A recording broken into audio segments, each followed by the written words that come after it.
Lesson number 1. God's plan you can't see is still better than your plan you can see. We turn to our passage this morning. Numbers chapter 14, starting verse 1, it says this: That night, all the members of the community raised their voices and wept aloud.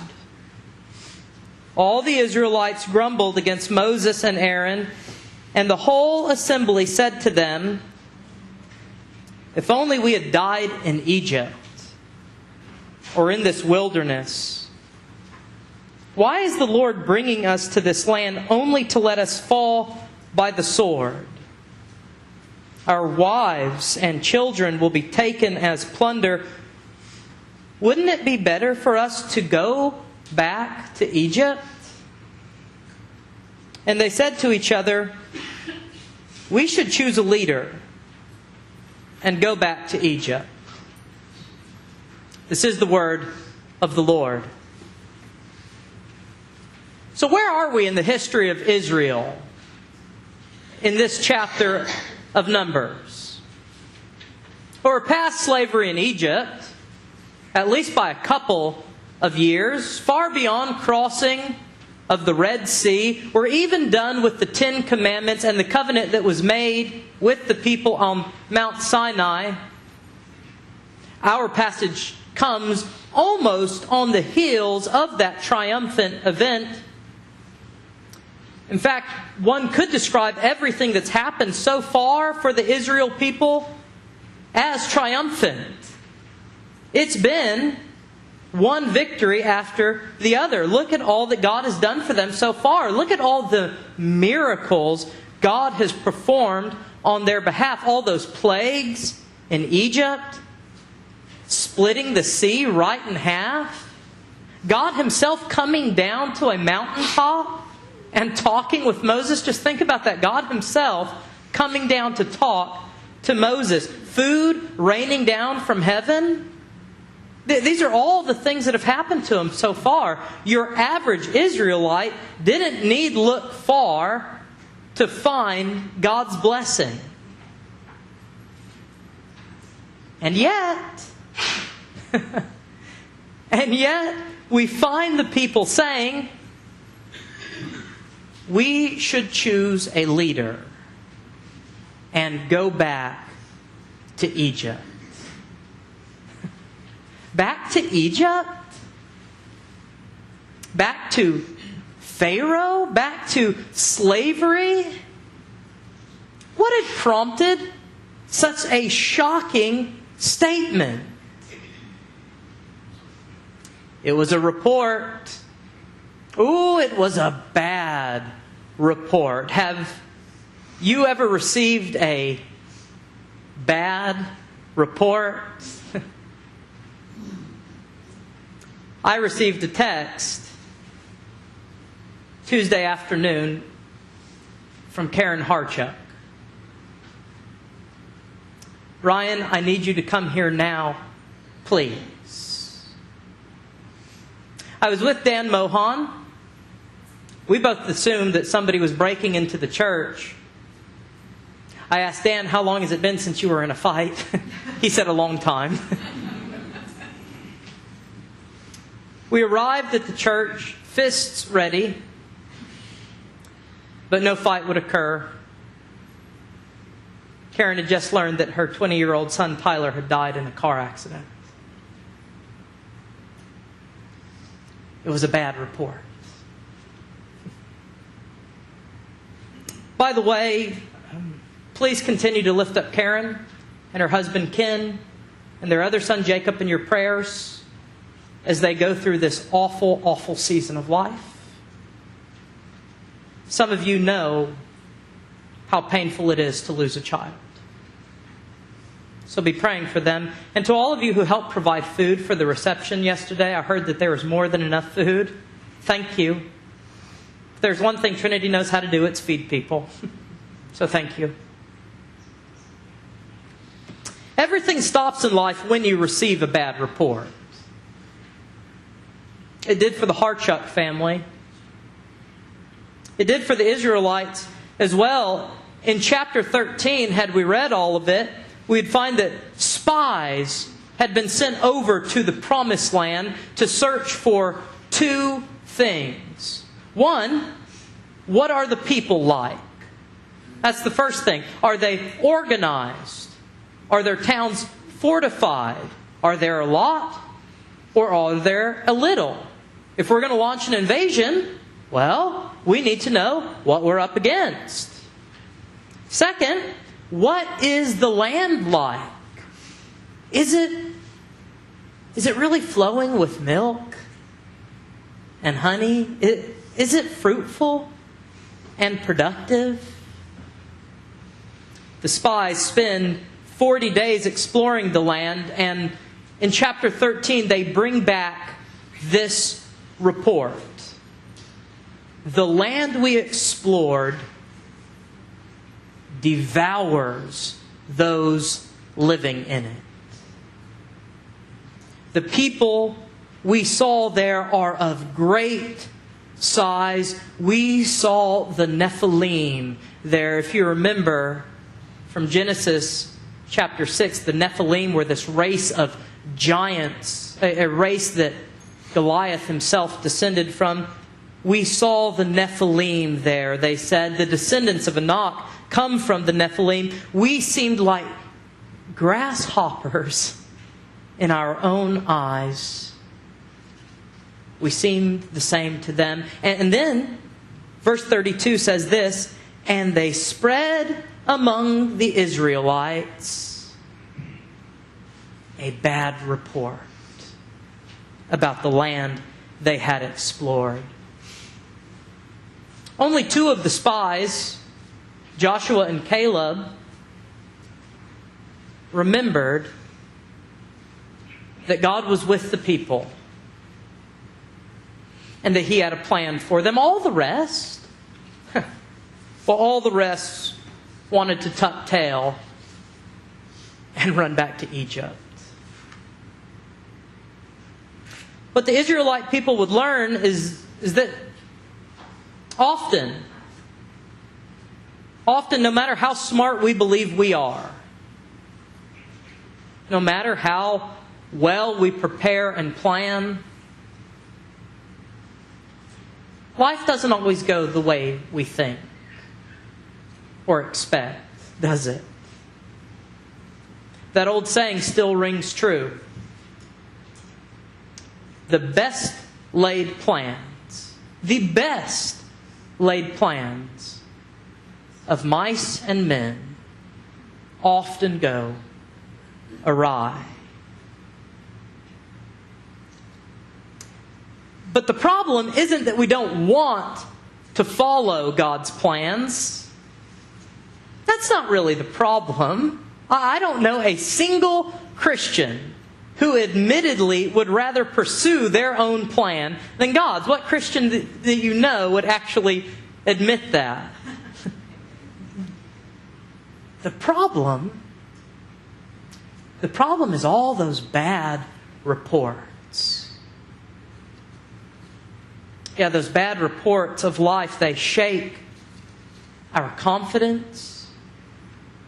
They leave us blind. They cast us into darkness, and we wind up scrambling for a way out. And it's in those moments that a person can make some pretty costly mistakes. So what do we do when we receive a bad report? Is there a better way to respond, is what I'm asking. Is there a better way to respond than how these Israelites responded? A more faithful way. Lesson number 1. God's plan you can't see is still better then your plan you can see. First, when we receive a bad report, you know what we can do? We can control our anxiety. It might seem like we can't, but we can control our anxiety. In verse 1 and 2, we see the people's initial reaction to this bad report. They cry aloud and they weep. And that's fine, by the way. Like, that's perfectly fine to mourn a bad report. We shouldn't minimalize the real problems that we're facing in life. Life has some real problems, so there's nothing wrong with lamenting that. It's what they do next in response to that raw emotion that gets them into trouble. Verse 2 says, all the Israelites grumbled.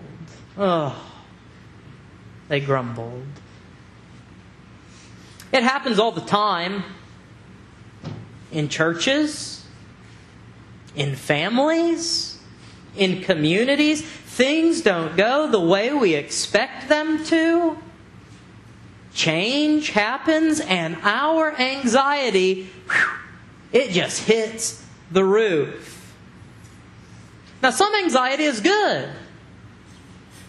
Like when you nearly step on a rattlesnake and jump clear out of your skin and then hightail it out of there. That's good anxiety. It keeps you out of trouble. Some anxiety is bad. Like when that rattlesnake turns out not to be a rattlesnake at all, but just a little old grass snake. You got your blood pressure up for no reason. And that thing that you thought was a threat didn't turn out to really be a threat at all. Psychologists call these two real anxiety and chronic anxiety. Real anxiety is good. It's God-given. It helps keeps us out of trouble. But chronic anxiety is not of God. Chronic anxiety is exaggerated anxiety to a perceived threat. What makes us emotionally mature people is the ability to distinguish between the two, the ability to distinguish between real anxiety and chronic anxiety, and then make an informed decision and react appropriately. That's what makes us mature people. In other words, you can control your anxiety. Uncontrolled, chronic anxiety, that can do some real damage to a person. I'm sure you've heard about all the studies about how anxiety affects your health. But anxiety also affects our relationships with other people. It can cause some real damage. Frank left the church because of it. Frank went to be the pastor of a church that once averaged 1,800 people in worship on Sunday morning. Now it only averaged 54. They wanted revival, but they didn't understand the change and the sacrifice that revival requires. After 3 years of ministry, the church had tripled in attendance, but also in conflict. Frank described the situation this way. He says, a number of families who had been in the church for many years resisted the changes. We want our old church back. They finally admitted. It took 3 years for them to say it out loud, Frank said. From there, the conflict just got uglier and uglier until the church fell apart. And Frank left the ministry. I'm using the name Frank for his sake, but that's a true story. And it's not just true of this church and of this pastor. It's true of hundreds of churches and hundreds of pastors. Anxiety, chronic, uncontrolled, bad anxiety to a perceived threat can tear a community, it can tear a family, it can tear a church apart. It's exactly what's happening in Numbers chapter 14. The Israelite people are perceiving a major threat. They are scared to death of the land. They are scared to death of the giant people. Their anxiety gets the best of them, and it seems that they just forget. They forget. Lesson number 1. God's plan, you can't see, is still better than your plan you can see. And what helps us remember that will be learning to control our anxiety.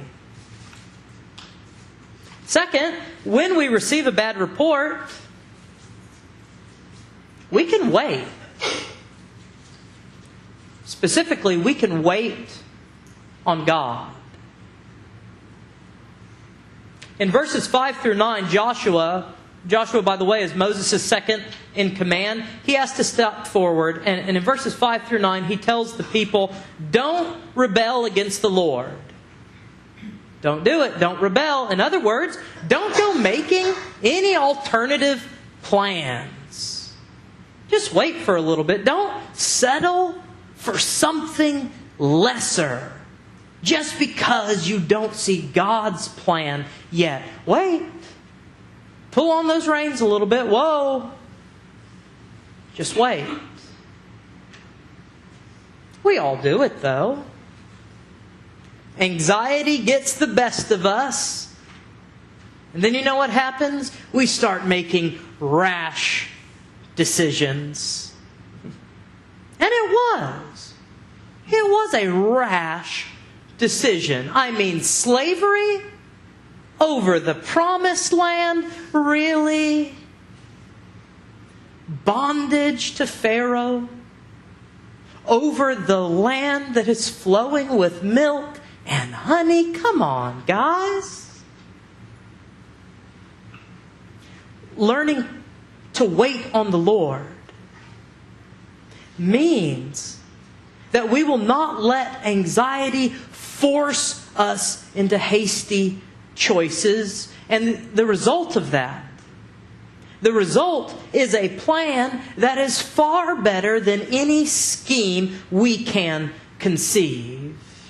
Isaiah chapter 40, verse 31, but they that wait upon the Lord shall renew their strength. They shall mount up with wings as eagles. They shall run and not faint. They shall walk and not grow weary. Who? Those who wait upon the Lord. Andre Massena, one of Napoleon's generals, suddenly appeared with 18,000 soldiers before an Austrian town that had no means of defending itself. The town council met, certain that submission and surrender was the only answer. The old priest at their church, though, reminded the council that it was Easter and begged them to hold services as usual and to leave the trouble in God's hands. So they followed his advice. The priest went to the church and he rang the bells to announce the service. Nearing the town, the French soldiers heard the church bells ringing. And they assumed that the Austrian army had come to rescue town. They got scared. And they broke camp, and before the bells had even ceased ringing, the army had vanished. Instead of allowing anxiety to force our hand, typically a bad hand if it's our plan, we can pause, and we can take a deep breath, and we can wait upon the Lord. And you know why? Because lesson number 1, God's plan you can't see is still better than your plan you can see. Third, when we receive a bad report, we can remember God's faithfulness. We can remember how good God has been to us. Maybe it was the desert sun. The Israelites had all been out there for just a little too long. But suddenly they all developed communal short-term memory loss. It's the first time in the history of the world that an entire community developed short-term memory loss. They forget all of the good things that God had done for them. What about the plagues that He had performed against Egypt for them? What about the crossing of the Red Sea? You think crossing the Red Sea, that'd be a pretty hard thing to forget. Remember that, fellas?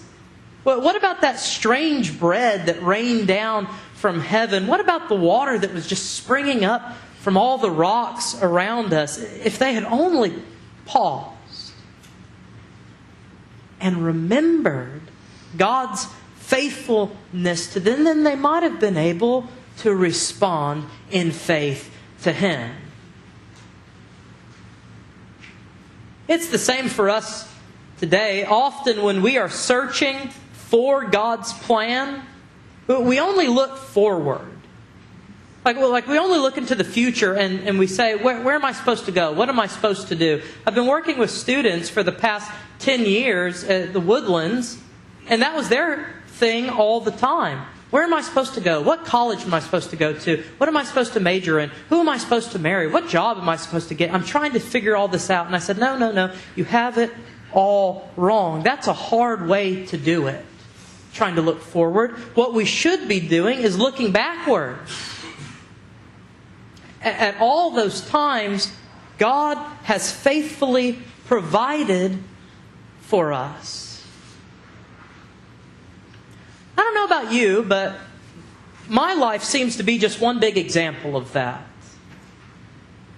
Just one giant example. Before I even considered preaching, I don't even think I liked church much at the time. I was a little kid. Before I even considered preaching, my mother was training me to be a speaker. Seriously, my mother had me in every church skit, one-act play, and speaking event you could even imagine. I didn't even audition for any of these things. My mom just went and complained so much they put me in the play. Before I even knew what God was calling me to, she was forcing me to do this. Before I even thought about loving people in a local church, before I even thought about being in a loving relationship with any of you guys, my dad, who, by the way, is the most likable man I've ever met in my life. You can ask anybody. You meet my dad. You know when you go to the mall and that one weird person always finds you and starts talking to you and you're just like, okay, cool, that's my dad. My dad's the guy who finds you at the mall and just starts telling you about his life. But before I thought about any of that, my dad was teaching me how to win friends and influence people. I didn't need a book for it. I went to the University of Mary Hardin Baylor, which is one of our great Baptist universities, not because I wanted to be a Baptist pastor. I didn't know that's where I was going. You know why I went to UMHB? I went there because I didn't get accepted to Texas A&M. That's why I went to UMHB. I went there because they accepted me. That's the only reason. And I wound up meeting the girl of my dreams there. And then I met Amy. No. I'm just kidding. Amy seriously is the girl of my dreams. I met her there at UMHB.